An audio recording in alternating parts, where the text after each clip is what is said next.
بسم اللہ الرحمن الرحیم. ادارے اردو کے اس سلسلے کے ساتھ حاضر ہیں جس کا عنوان ہم نے رکھا ہے ایک سوال، اور آج پھر ہم نے زحمت دی ہے اور حاضر ہوئے ہیں جناب افتخار عارف صاحب کے پاس. بہت شکریہ سر، آپ نے مہربانی، آپ وقت عنایت فرمایا. زحمت فرمائی. آپ کی مہربانی ہے اور محبت ہے. جس طرح دیکھنے سننے والے آپ سے محبت کرتے ہیں اور آپ کی بات سننا چاہتے ہیں، اس تناظر میں بہت خوشی کی بات ہے میرے لیے کہ آپ یہ وقت عنایت فرماتے ہیں. تو سلسلہ کلام وہیں سے جوڑتے ہیں جہاں سے ہم نے پچھلی دفعہ چھوڑا تھا کہ ہم بات کر رہے تھے فاروقی صاحب کے اس مضمون کے حوالے سے شعر کے بعض معاملات پر جس پر انہوں نے کچھ بات کی ہے. تو ایک بات سر انہوں نے یہ فرمائی ہے کہ جو غیر متوقع لفظ ہے شعر میں وہ متوقع لفظ سے بہتر ہے. تو اس سے وہ دراصل کیا کہنا چاہتے ہیں؟ میرے خیال میں بعض اوقات ایسا ہوتا ہے کہ جیسے غزل میں آپ نے قوافی رکھے ہوئے ہیں اور قافیہ جو ہے وہ ہے کہ منزل سے ہے اور ساحل سے ہے اور محفل سے مشکل سے اور محفل سے ہے، اور اچانک آپ نے کوئی اور قافیہ رکھ دیا مثلاً.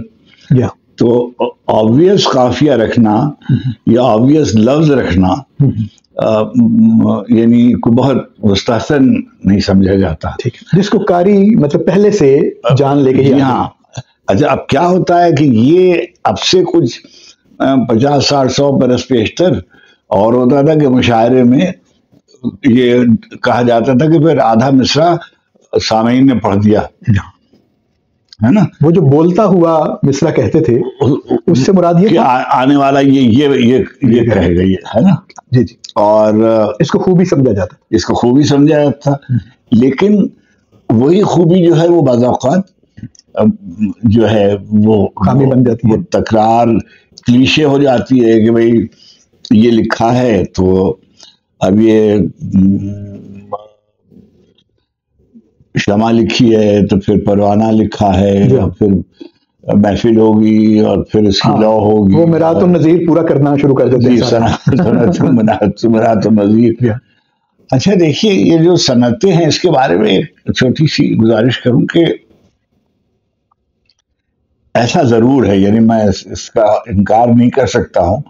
میں نے بچپن میں دیکھا ہے کہ ہمارے بعض بزرگ جو تھے اساتذہ وہ اس کا اہتمام کرتے تھے کہ بھائی ہم نے تجنیس صوتی استعمال کرنی ہے.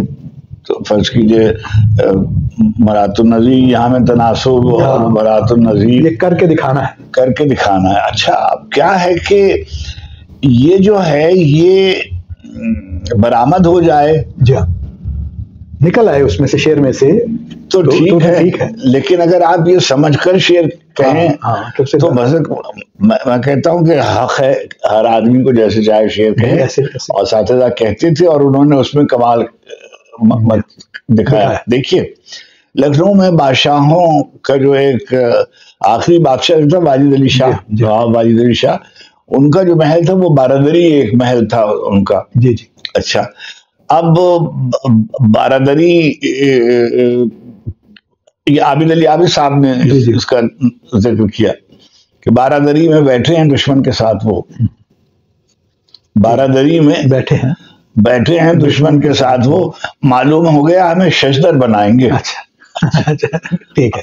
اگر دو بندے ہیں تو اچھا آپ یہ دیکھیے کہ ششدر اور بارادری ہاں وہ دو ہیں نا، تو وہ آدھا آدھا کریں گے تو ششدر بن جائیں گے. یہ بھی اور ششدر اور مانا بھی جو ہے وہ تو ہے ہی ہے، لیکن بارادری سے ششدر لائے، ششدر بھی اور رعایتیں سب اس میں رکھ دی. اچھا، اب ظاہر ہے کہ بقول ان کے کہ محفل جو تھی وہ دگرگوں ہو گئی اور یعنی لوگ تڑپنے لگے. زلف لہرا کے سرے بزم جو وہ مار چلا جی، شور اٹھا مار چلا. اچھا، اب کیا ہے کہ جیسے مار چلا جو اس کی تکرار ہے. کیسے ہندی کا ایک شعر مجھے یاد آیا، اس کو کنک تے سوگنی مادکتا ادھکائے. کنک تے سوگنی مادکتا ادھکائے. یا کھائے بورات ہیں واہ پائے بورائے. گیہوں کا خمار جو ہے وہ تو جب آپ کھاتے ہیں تب ہوتا ہے, جی, مگر سونے کی جو وحشت ہے وہ آپ کو ملتے ہی ہاتھ میں آتی ہے اور آپ کو پریشانی لاحق ہو جاتی ہے. کیا بات. تو یہ جو نشہ ہے, مادکتا نشہ جو ہے گیہوں کا, تو جب آپ کھاتے ہیں تو تب آتا ہے, مگر یہ تو جیسے ہی آپ پاتے ہیں ہاں اسی اب یہ دونوں یمک کنک کنک دونوں, کنک سونے کے معنی میں بھی اور کنک گیہوں کے معنی میں بھی, تو یہ ہندی میں بھی ہے. اور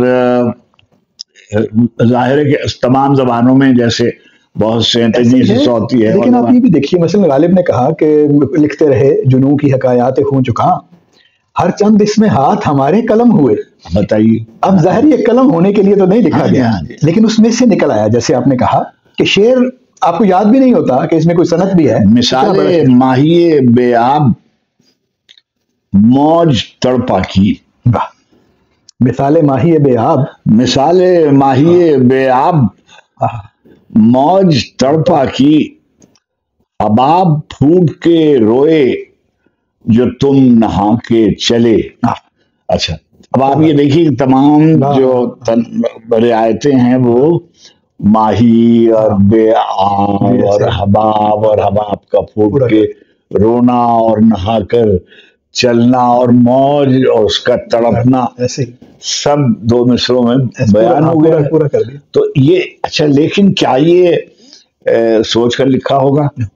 اس میں مجھے تامل ہے. یہ جو صاحبان ہنر ہیں, یہ کس رشک مسیحا کا مکاں ہے, یہ کس رشک مسیحا کا مکاں ہے, زمین جس کی چہرم آسماں ہے. اب رشک مسیحا کہا اور اسلامی یا سید ابراہیمی مذاہب میں حضرت عیسیٰ علیہ الصلوۃ والتسلیم فلک چہرم پہ تشریف فرما ہے. یہ ہے نا, پورا کر دیا. اور رشک مسیحا کا مکان ہے, اور زمین جس کی چہرم آسماں ہے. اچھا, زمین کے ساتھ آسمان کو بھی لکھ دیا ہے. تو صنعت تضاد وغیرہ بھی, تو بیک وقت اس قدر یوسی صاحب کہتے تھے کہ بعض اوقات اتنی صنعتیں رکھ دیتے ہیں کہ شعر رکھنے کی جگہ نہیں بچتی. شعر میں جگہ نہیں بچتی کہ صنعت. لیکن ظاہر ہے یہ اگر نکلا ہوا ہے آپ کے تخلیقی جو معاملات ہیں ان سے, تو وہ خود بخود آرائش خود بخود. میں نے گزارش کی کہ میں نے جیسے بعض اوقات کہ ایک اور تازیانہ منظر لگا ہمیں, آئے ہوائے تازہ نئے پر لگا ہمیں, ندی چڑھی ہوئی تھی تو ہم بھی تھے موج میں. کیا بات, ندی چڑھی ہوئی تھی تو ہم بھی تھے موج میں, پانی اتر گیا تو بہت ڈر لگا.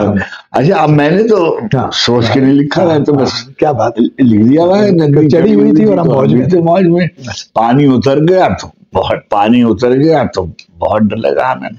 کس نے بھیگے ہوئے بالوں سے جھٹکا پانی, جھوم کر آئی گھٹا ٹوٹ کے برسا پانی. کیا بات. آرزو ڈوب کے جب تھا لگائی تو کھلا, آرزو ڈوب کے جب تھا لگائی تو کھلا, اتھلی ندی میں نہ ہونے پائے کتنا پانی. کیا بات. اتلی ندی میں نہ ہونے پائے کتنا پانی. اب یہ جو اساتذہ تھے, اچھا ممکن ہے وہ سوچ کر لکھتے ہوں, مگر طبیعت میں ایسی دسترس. ٹھیک ہے, آرٹ پیدا کرنے کے لیے بھی کبھی آپ دکھاتے بھی ہیں, کبھی وہ ظاہر ہے ہر وقت وہ معاملہ نہیں ہے, لیکن وہ ظاہر میکینیکل اتنا تو نہیں ہے نا کہ آپ بیٹھتے. یہ غیر متوقع لفظ والا جو ہے, اس کا مطلب ہے کہ یہ جو رعایتیں ہیں ان سے کچھ نہ کچھ آپ کو اندازہ ہوتا ہے کہ یہ آپ لکھیں گے, یہ چھوڑیں گے, کریں گے. آپ ایک ایسی شے لے آئیں اس میں جو اس رعایت میں کہیں نہ آتی ہو, اور ایک دونوں طرح کا تاثر پیدا کر سکتی ہے, تازگی کا بھی اور عجب کا بھی. جی, یہاں میں ایک چھوٹی سی گزارش کروں کہ میں نے آج سے کوئی 30-40 برس پہلے ایک ایسے فضول سی بات کہنی شروع کی تھی کہ غرابت لفظی سے بعض اوقات تازگی کا التباس پیدا ہوتا ہے، یعنی غریب لفظ استعمال کرتے ہیں ایسے ہی، اور اس سے گویا آپ کوئی خیال ہوتا ہے بھائی یہ تو کوئی بات کہہ رہے ہیں، جیسے آپ نے لفظ استعمال کیا اوج بحث میں، تو وہ اچھا بظاہر ہوتا ہے لیکن آپ نے التباس کا لفظ بہت اچھا استعمال کیا کہ وہ مطلب ہے نا کہ آپ کو یہ لگتا ہے کہ جیسے آپ نے کوئی اچھا کیا ہوتا ہے کہ ہمارے یہاں میں نام نہیں لینا چاہتا ہوں، بعض شعراء ہیں جو ایلیوژن کریٹ کرتے ہیں تازگی کا. اچھا ایک زمانے میں ایسا ہوا تھا کہ جیسے ایسے الفاظ استعمال کرتے ہیں جو ان کی لغت نہیں ہے اور ان کے گویا ان کے محاورے کا حصہ نہیں ہے، تجربے کا حصہ نہیں ہے، ان کے ذخیرہ الفاظ میں اور کہیں نہیں ہے، یا ایک دم سے انہوں نے لفظ استعمال کر لیا. اچھا یا یہ کہ دیکھا کہ فلاں صاحب نے یہ لفظ استعمال کیا تھا، چلو ہم بھی کر کے دیکھتے ہیں. بہت سے بے شمار لفظ ایسے ہیں جو میں ہر آدمی کی اپنی ایک ووکیبلری ہوتی ہے اپنی. جی ہاں سب ہر ایک کی ایک. اچھا الفاظ جو کہا گیا مسلسل کہا گیا، جیسے اساتذہ نے جو یہ بات کہی تھی کہ کم سے کم اتنے ہزار اشعار آپ کو یاد ہوں تو پھر آپ شعر کہیں، تو حافظے کے لیے تو حافظے کی تربیت کے لیے تو نہیں تھے، وہ اس لیے تھے کہ آپ جب اتنے ہزار شعر یاد ہوں گے تو اس میں سے اتنے ہزار لفظ آپ کو یاد ہوں گے، اتنے ہزار طریقوں سے بات کا کہنا آپ کو یاد کھلے گا، اتنی ہزار طرح سے مصروں کا بنانا آپ کو آ جائے گا، فضا کیسے بنتی ہے، بات شروع کیسے کرتے ہیں. ابھی لفظ ہی نہیں، الٹی ہو گئی سب تبدیلیں، کچھ نے دوا نے کام دیکھا ہے نا، جیسے میں نے گزارش کی. تو اب یعنی کیسے مصرع شروع کیسے کرتے ہیں. اچھا یہی اگر نہیں آ رہا کہ بھائی مصرع شروع کیسے کرتے ہیں، میں دیکھتا ہوں کہ بالکل سامنے کی باتیں ہیں جو پہلے ممکن ہے اس کو دونوں جملے، پہلے ایک بات کہی جاتی تھی کہ مصرع دو لخت ہو گئے، شعر جو ہے وہ دو لخت ہو گیا، کہ پہلے مصرع ہی مکمل ہو گیا اور اس نے پورا کر دیا جی ایسے، اور دوسرا مصرع کی ضرورت نہیں رہی وغیرہ، اور اس کو خوبی بھی سمجھا جاتا، خرابی بھی سمجھا جاتا تھا. اچھا شعر کے سلسلے میں قطعی حتمی فیصلے نہ ممکن ہے اور نہ کرنے چاہیے، کرنے بھی نہیں چاہیے، اس کی ضرورت نہیں ہے. اچھا ہر طرح کی مثالیں آپ کو بڑے چھوٹے ہر آدمی کے پاس مل جائیں گی کہ آپ کو یہ کوئی یعنی اگر پاپایا جو ہے یعنی فضل حق صاحب علیہ الرحمہ کو معلوم تھا تو وہ غالب قربہ ایسے ہی ہے، اس کو بھی پتا ہوگا، ایسا تو نہیں کہ وہ غالب نہیں جان رہا.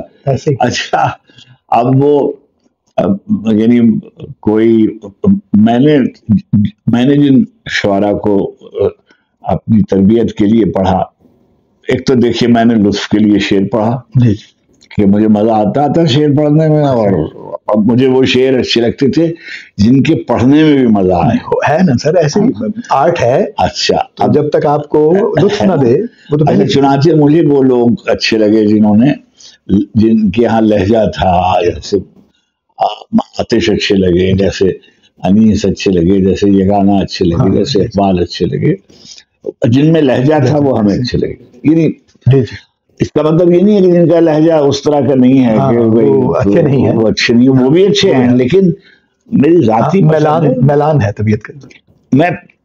میں پریشان ہوتا ہوں، فرض کیجیے تقدر طبیعت میں ہوتا ہے تو میں نشاط کے لیے اپنی طبیعت کی بحالی کے لیے اور یعنی انیس کو یا اقبال کو پڑھ لیتا ہوں.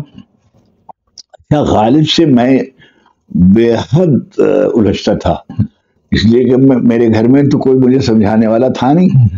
میں اس کا شعر پڑھ کے سمجھنے کی کوشش کرتا، میری سمجھ میں آتا تھا، میں کہتا ہوں لازم بھیجو کوئی تو مشکل تھی نا، مطلب ان معنوں میں لطف جو ہے وہ غالب کے ہاتھ میں نہیں ہے نا. اچھا اب مثلا میں اس وقت یعنی ابھی بھی جو آپ لائٹ ہونے کے لیے اگر پڑھنا چاہتے ہیں میں تو غالب کے لیے پڑھنا چاہ رہا تھا، غالب کو تو نصاب میں نہیں تھا، میں تو اپنی طبیعت کی بحالی کے لیے اور لطف کے لیے. کسی وقت آپ الوف دیکھتے ہیں، کسی وقت آپ ہائٹ دیکھنا چاہتے ہیں تو وہ ظاہر موجود ہے، وہ اس کے پڑھنے کا وقت اور ہے.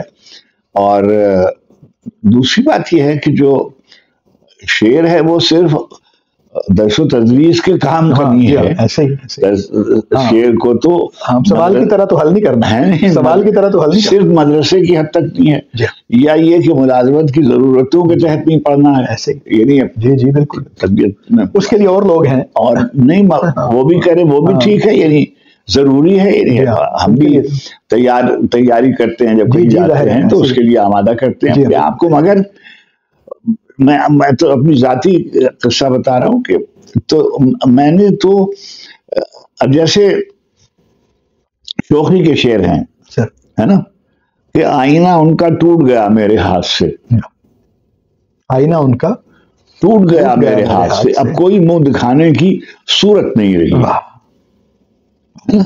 جلیل معنی پوری آئینہ ان کا ٹوٹ گیا. اور مفتی لطف بداونی اسی آئینے کو رخ مصطفیٰ ہے وہ آئینہ کہ اب ایسا دوسرا آئینہ نہ ہماری بزم خیال میں نہ دکان آئینہ ساز میں. کیا دل کی نگاہ، دل کی بساط کیا ہے نگاہ جمال میں، آئینہ تھا ٹوٹ گیا دیکھ بھال میں. اچھا ہمارے حقی صاحب نے ایک مضمون باندھا غالب کے ہاں آئینے کے بارے میں، اور ہمارے بزرگ اللہ ان کو سلامت رکھے اس وقت فارسی کے، اس وقت کے نہیں اس صدی کے بڑے آدمی شفیع کتکنی، انہوں نے بے دل پہ کتاب لکھی. آج بھی وہی کتاب بے دل پہ سب سے بڑی کتاب ہے، شاعر آئینہ آئینوں کا شاعر، آئینوں کا شاعر ہے نا. ایک ہی لفظ ہے طرح طرح سے. اچھا غالب کیا بھی بہت آیا بے دل سے، غالب تو بے دل کے قصے میں طرز بہاری جاتی ہے بے دل پسند آیا تو بھائی پسند آئے گا تو پھر اس کا اتباع آپ چاہیں یا نہ چاہیں ضرور کریں گے. اچھا لیکن نہ بے دل کی سیری ہوتی تھی اس لفظ کے لکھنے میں، نہ غالب کی سیری ہوتی تھی، طرح طرح سے لکھا مانتے تھے اور طرح طرح سے اس کو لکھتے تھے، اور ایسا لکھ دیا ہے کہ بس اللہ بہتر جانتا ہے کہ پھر ویسا نہیں لکھا گیا. تو غرابت جو ہے اور علم جو ہے obvious لفظ جو ہے لکھنا، یعنی کوئی کہ اب ہم نے یہ لکھا ہے تو اب ہم یہ کریں گے. دیکھیے کیسی عجیب بات ہے کہ رعایت لفظی میں تو سب وہی لفظ آئیں گے جو آپ متوقع ہیں. جی ہاں، ایسی رعایت بنے گی تب ہے نا، جو آپ کا ذہن جس سے کی طرف جائے گا تلاش کر لے گا اور ریلیٹ کر لے گا، کنیکٹ کر لے گا، جسے آپ کہتے ہیں نا.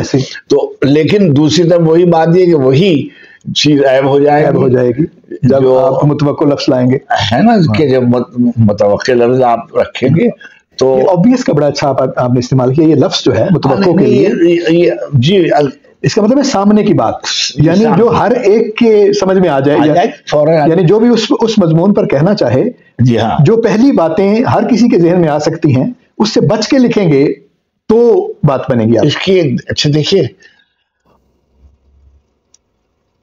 مگر یہ ایک اجتماعی تجربہ، ذاتی تجربہ، ذاتی کہانی، اجتماعی تجربہ یوسف ہے نا. انصاف ہے کہ حکم عقوبت سے پیشتر ایک بات سوئے دامن یوسف بھی دیکھیے. فیصل ہے نا، کیا بات ہے نا، سب کہیں ملے تو صبا کہیو میرے یوسف سے، نکل چلی ہے بہت پیرہن سے بو تیری، ہے نا، نکل چلی ہے بہت پیرہن سے بو تیری. کیا بات، نکل چلی ہے بہت پیرہن سے بو تیری مصفی، اور کہ کوئی یوسف نہیں اس شہر میں تعبیر جو دے، خواب آتے ہیں زلیخا کو مسلسل کیا کیا، ہے نا.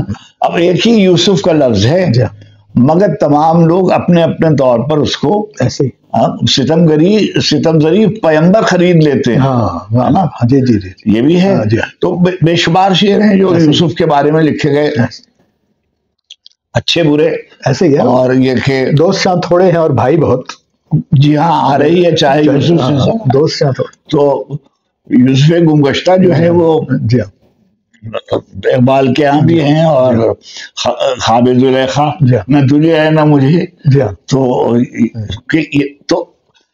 ایک ہی چیز، ایک ہی تجربہ ہے، لیکن بڑے لوگ اس کو اسی بات کو لکھتے ہیں. آگ ہے، اولاد ابراہیم ہے، نمرود ہے، دفتن کود پڑا، آتش نمرود میں سب کوئی ابراہیمی جو ہیں اسی کو یقین مثل خلیل، آتش نشینی، یقین اللہ مستی، خودگزینی، سنہ تہذیب حاضر کے گرفتار، غلامی سے بتر ہے بے یقینی. کیا نا کہاں جا ملا ہے. تو یقین ابراہیم کو لکھا، اور آج بھی ہو جو ابراہیم کا ایمان پیدا آج کر سکتی ہے انداز گلستان. تو کوئی مختلف طریقے سے ایک ہی لفظ کو بڑے لوگ، سب لوگ لکھتے ہیں. شمع کا مضمون ہے. یہ تو متوقع لفظ کا غیر متوقع استعمال ہے. جی ہاں، یہ جو آپ نے فرمایا، یعنی اس کو ہم اس وضاحت میں دیکھ سکتے ہیں کہ یہ متوقع لفظ کا غیر متوقع استعمال ہے. جی ہاں. اسی طرح غیر متوقع لفظ جو ہے، یعنی جو اس میں کہیں آپ کو توقع نہیں تھی کہ اس قافیے میں یا اس بحر میں یا اس جو ماحول ہے اس میں یہ لفظ بھی آ سکتا ہے.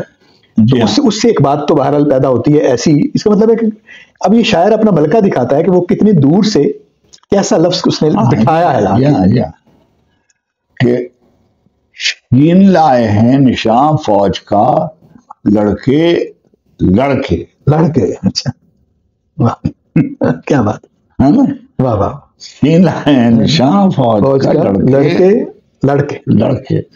اچھا، جب آپ مجھ سے بات کر رہے ہیں تو یہ جو جتنی صنعتیں ہیں یہ تو آپ ماشاءاللہ، میں تو نہیں واقف ہوں، آپ تو اس شعبے کے بہت ہی گہرے آدمی ہیں. یہ جو صنائع بدائع ہیں یہ تو تکرار سے ہی پیدا ہوئی ہیں.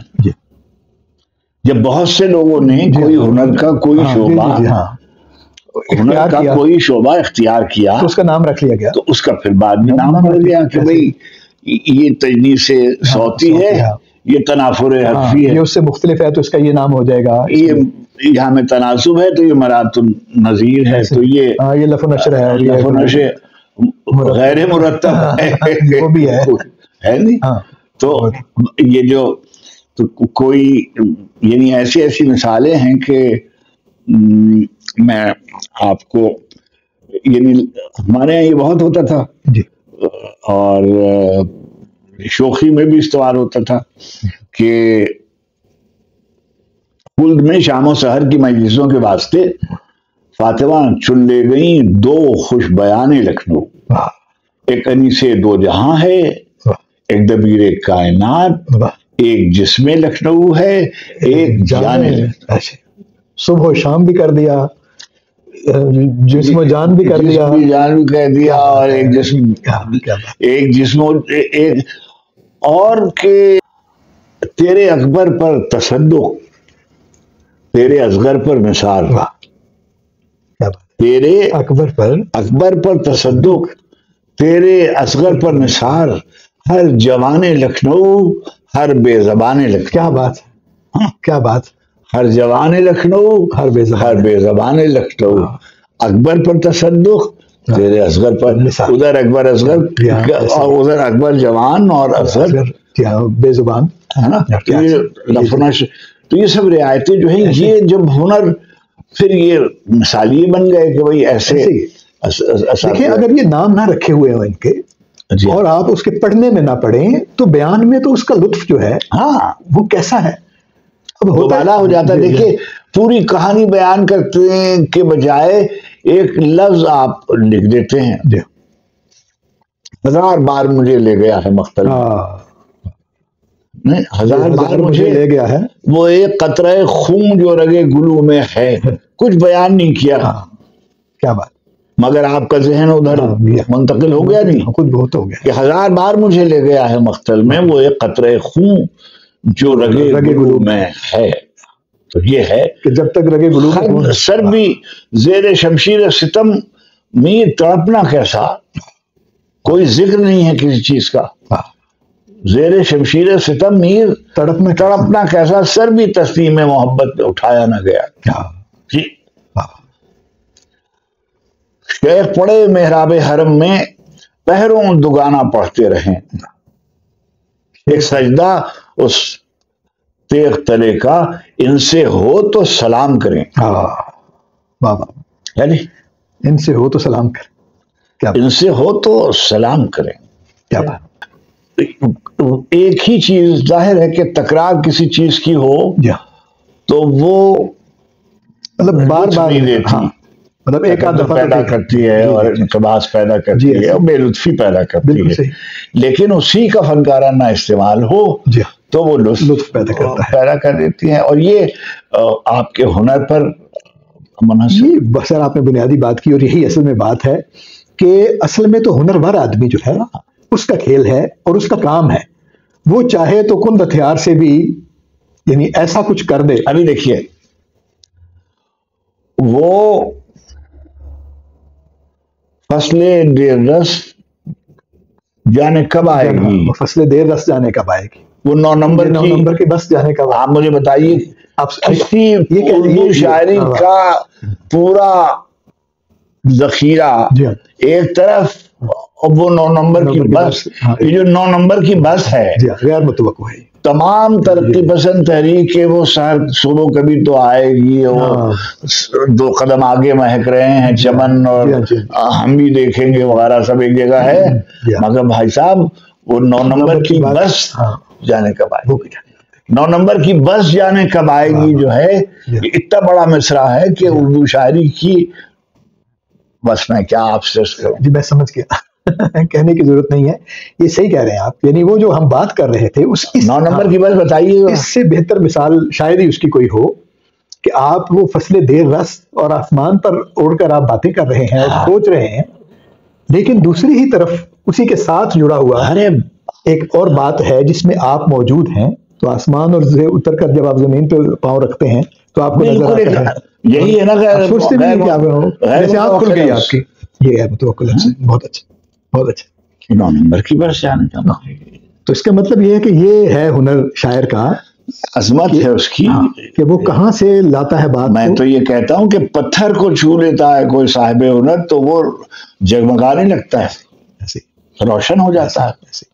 تو اس ایک مثال کے ساتھ ہی میرے خیال میں بہت سی بات ہمیں سمجھ میں آ گئی اس بات کی کہ جو غیر متوقع لفظ ہے اس سے کیا مراد ہے اور کیسے وہ شعر میں آتا ہے اور اس کو کیا کر دیتا ہے.